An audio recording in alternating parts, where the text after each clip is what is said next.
welcome you back to another Change the Air Foundation mini class on testing options for your home. Now, today we're going to be talking about mycotoxin testing. Now, if you're new to our mini class series, this series is designed to give you the most important information on a specific test, hopefully in an easy to understand way. Because testing is really just one piece of a bigger puzzle, but it's important to understand what testing can and cannot tell you. So here's what you can expect to cover in each class. We're going to talk about the strengths and limitations of the testing method because there are no perfect tests. We're going to talk about how to perform the test, how to read the results, and more. Now, in previous mini classes, we've discussed air sampling, surface sampling, dust sampling like ERMI and EPA 36. And as I said today, we're going to be talking about mycotoxin testing. Now, maybe you've heard of mycotoxins. Maybe you haven't. That's okay. Simply put, mycotoxins are a secondary byproduct created by certain kinds of mold under certain conditions. So when we're talking about mold, it really is important to understand if and how mycotoxins might be playing a part in your journey. So I promise this is a good mini class to listen to, even if mycotoxins aren't something you plan on testing for. Last, if you haven't, please head on over to our website, changetheairfoundation.org. Sign up for our newsletter because it really is the best way to get great information like this directly to your inbox. And as a bonus, at the end of this series, we're going to be sending out a testing cheat sheet guide that has all this great information and more, and I don't want you to miss out.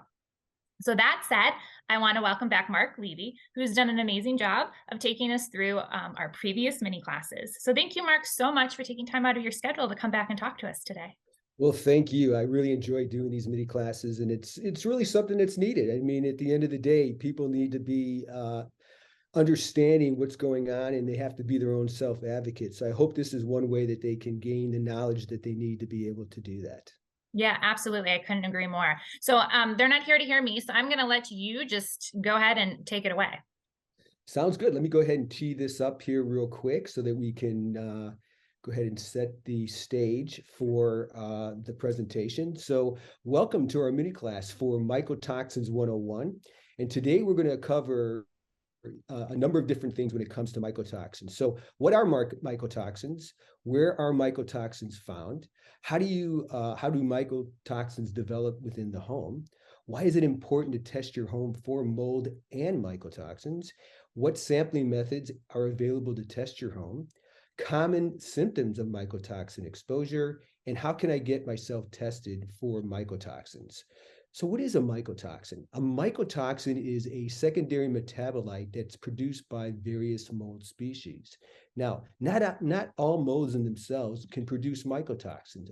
Really, there's certain types of molds that can, and typically these molds are ones that are found in water-damaged buildings. So you have to realize that if you had some type of water event in your home, and let's say, for example, you still maybe have certain types of residual, maybe, for example, staining or buckling or paint peeling, and you're not seeing any kind of mold like you would see on the one to the left here, there could be an issue with hidden mold. And so when you have certain types of water damage issues, you really want to make sure that you're testing your home accordingly.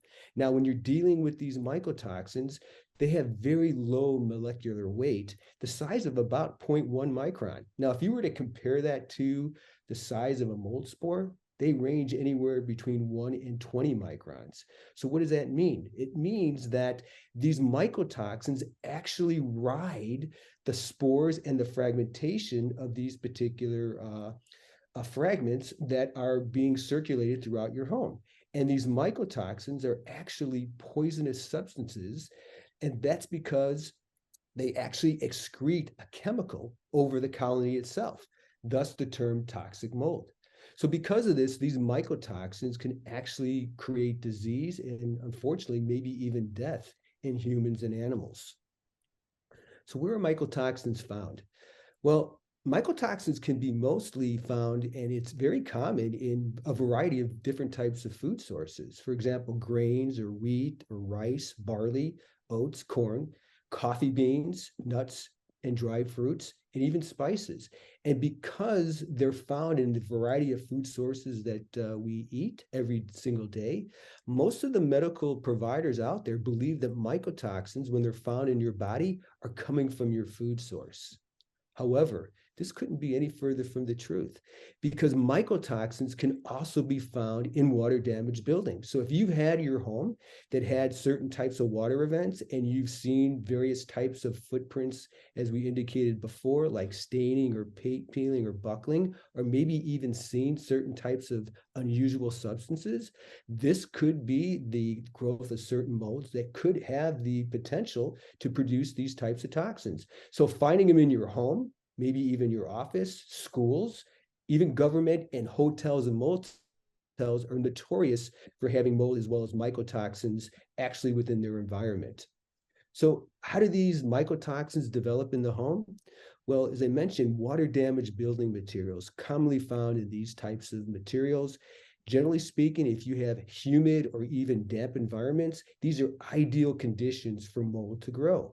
And when mold does grow, they'll typically grow on surfaces such as cellulose content, for example, like wood, fiberboard, gypsum board, paper, dust, and even lint. So you have to be really cognizant of the fact that if you have a humid and moist environment and you have these types of food sources, there's going to be a likelihood that mold can grow. Now, various mold species produce mycotoxins. And when they do that, they typically do it when they're competing with other types of microbes within that particular environment. So it's for food source. It's also to protect themselves. They use that as a defense mechanism. And so the higher the population of molds and or microbes that are in this environment, such as bacteria, the more likely that these mycotoxins are going to be produced. So during the life cycle, what happens, these molds actually can excrete a chemical. And this chemical spreads across the colony. And as it does, it gets absorbed into the hyphae and the spores. Now, when the molds go through its life cycle, it starts to actually get into a point where it wants to reproduce itself. And the way it does is the disbursement of these spores. As it disperses the spores, they become airborne. And then also fragmentation becomes airborne as well. As these particles start to traverse through the home, it actually starts to settle throughout areas of your home, gets into your ventilation system, gets into what we call dust reservoirs. So the dust actually becomes really the area of concern, and the dust is really the enemy. So why is it important to test your home for mold and mycotoxins? Well, first off, if you have any kind of water event in your home, it's really critically important to make sure that you test for mold. But it's not just knowing that you have mold, but it's also knowing the different types of molds and species of molds, because it's the species that actually determines the opportunistic nature if they can produce mycotoxins. And if these molds in certain species have produced mycotoxins, then the remediation strategy is going to actually be much more comprehensive and much more in depth.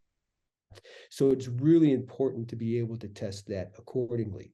Now, the other real good reason why you want to do this is that if you are working with a doctor that has done some medical labs on you and there's some findings that they've identified in terms of certain molds in your body, or maybe even mycotoxins, you can now actually use the environmental laboratory findings to compare that.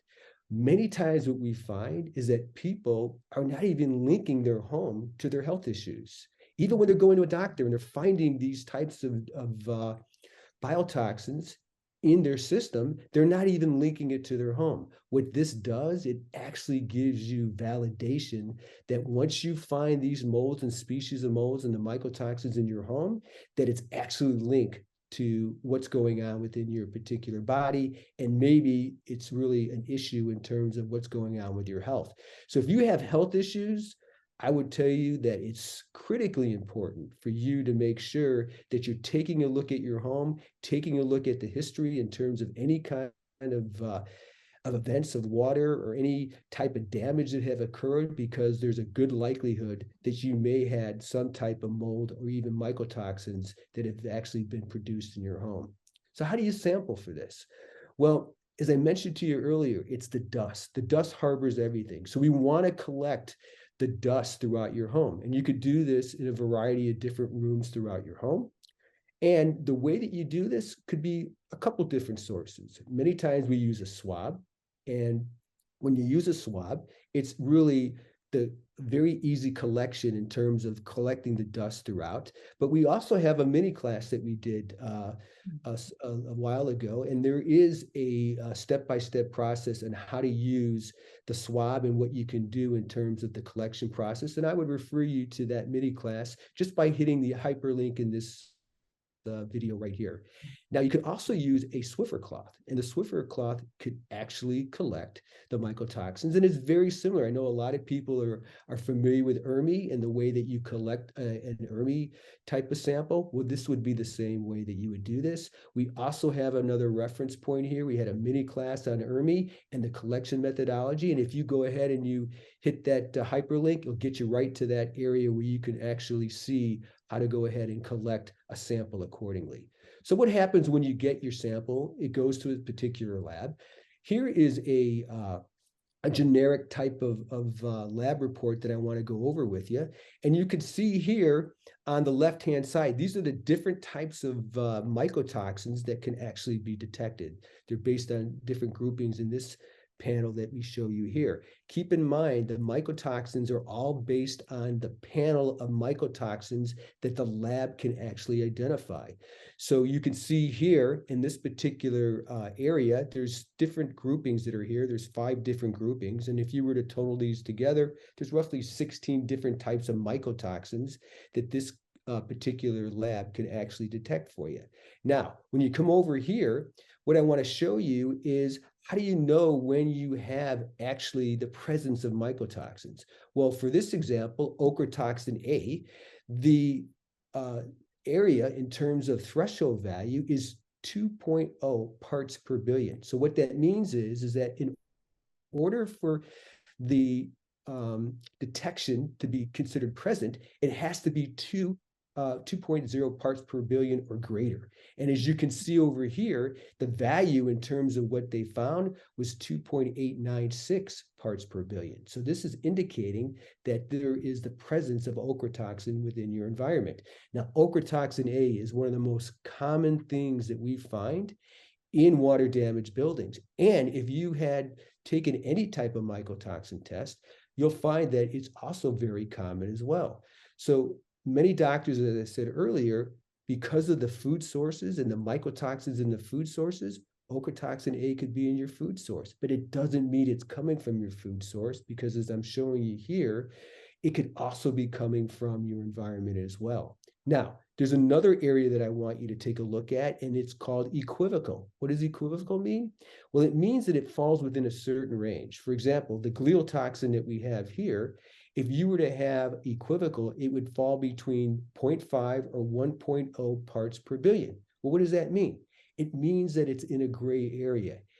In essence, what they're saying here is that if they were to retest this, it may come back as a positive or being present within your environment. So it's really critically important when you're testing your home, not just to do mycotoxins, but to also do DNA testing to determine the different types of molds and species of molds that could be in your environment. So for example, here's one particular type of DNA panel that could be done. It's called EMMA, which is Environmental Mold and Mycotoxins Assessment.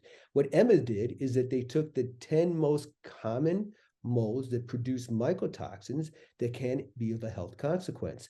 So what's really nice about this is that you can take the DNA formatting, and DNA, as you know, is the most sensitive form for detection and identification of the different types of molds and species of molds that are there.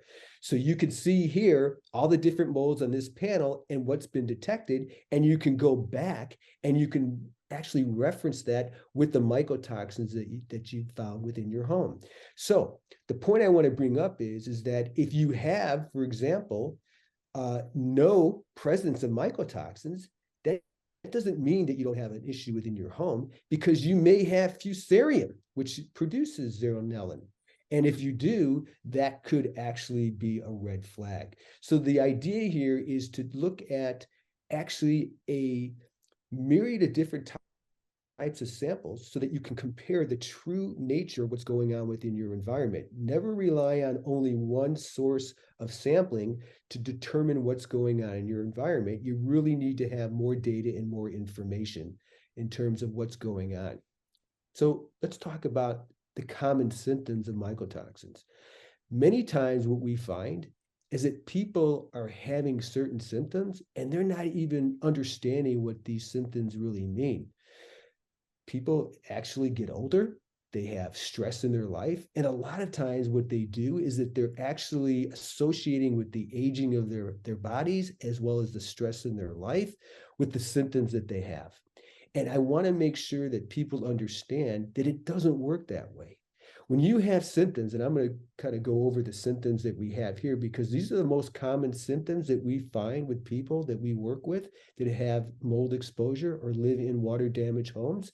They quite commonly they have anxiety issues. There's could be irritability or anger, depression, brain fog, memory loss, confusion, early onset dementia, hives, skin rashes, infections with certain types of fungal infections, gut issues. Many people have gut issues and they don't know why.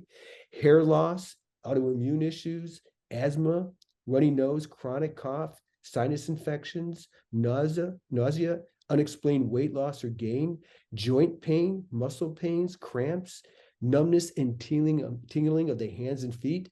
I took my time to explain those because what happens many times is that people have certain symptoms that are very similar to what I just mentioned.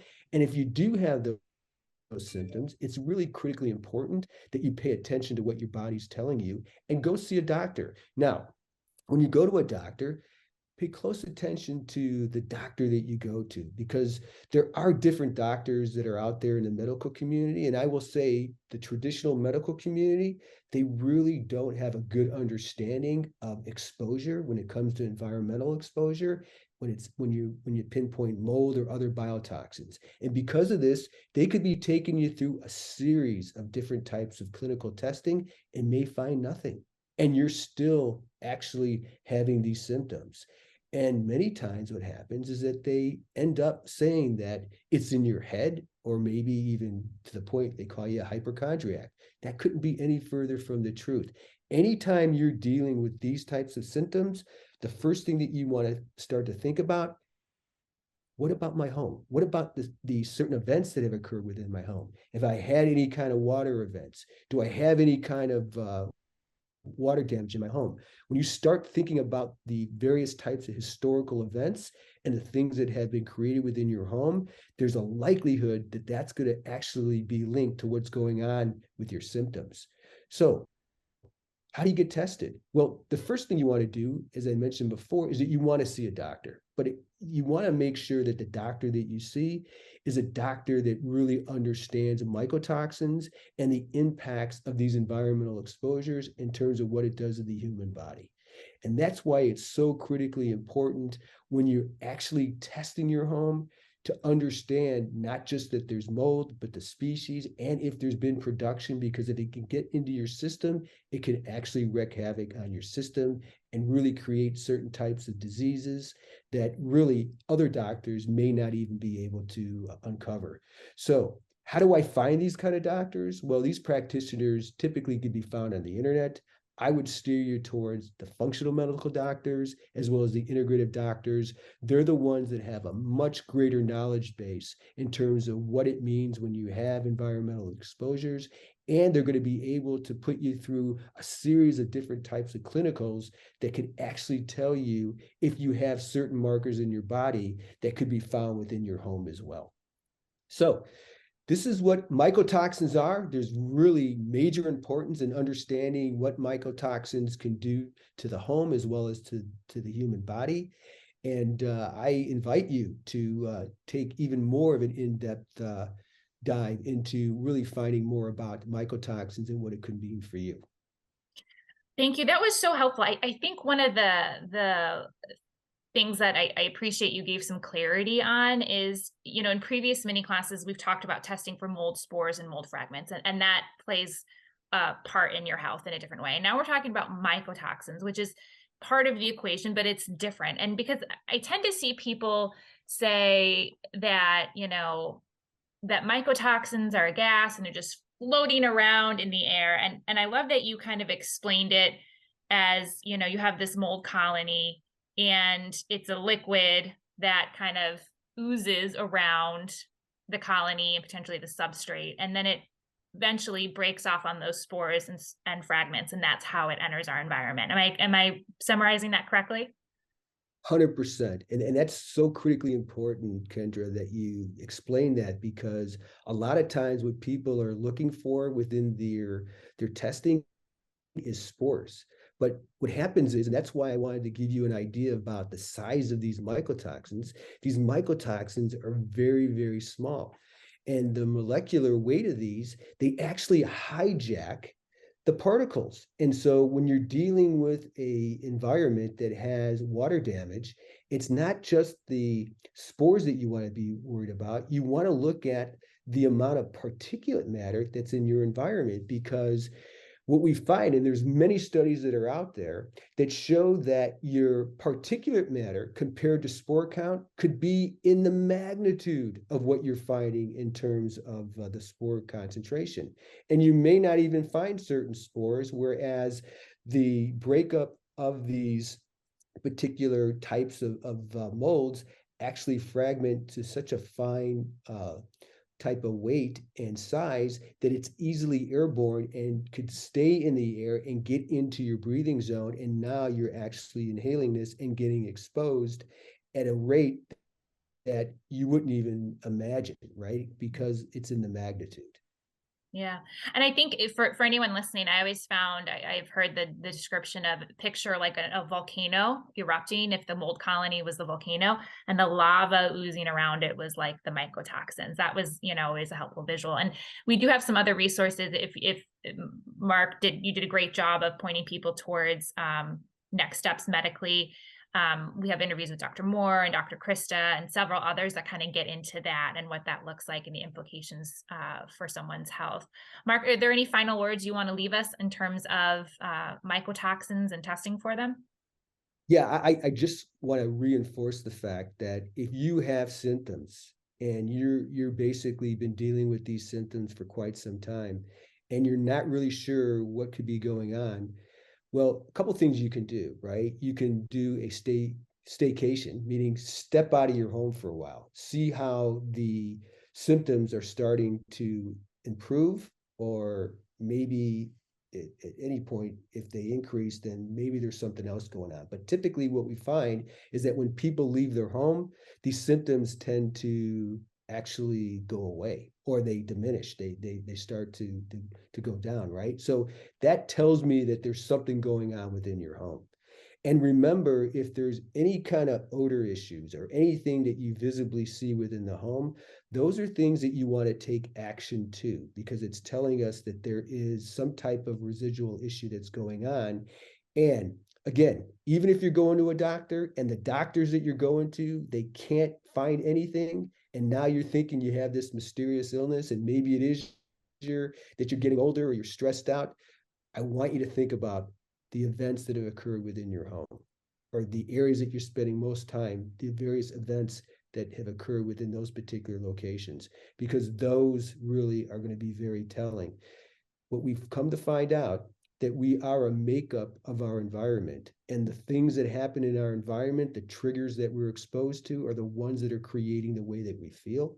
And if you pay attention to your environment and do the things that you need to correct those issues, you're going to be able to live a healthier life.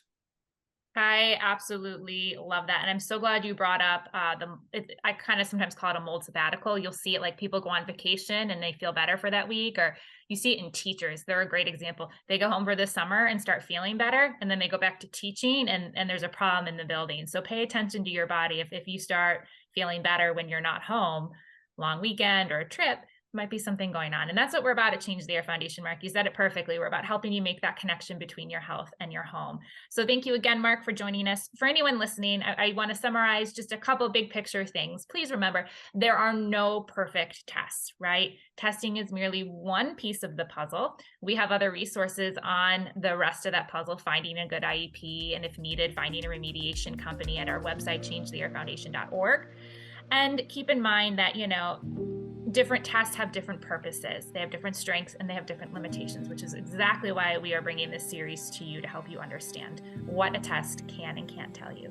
Thank you so much. We'll see you next time.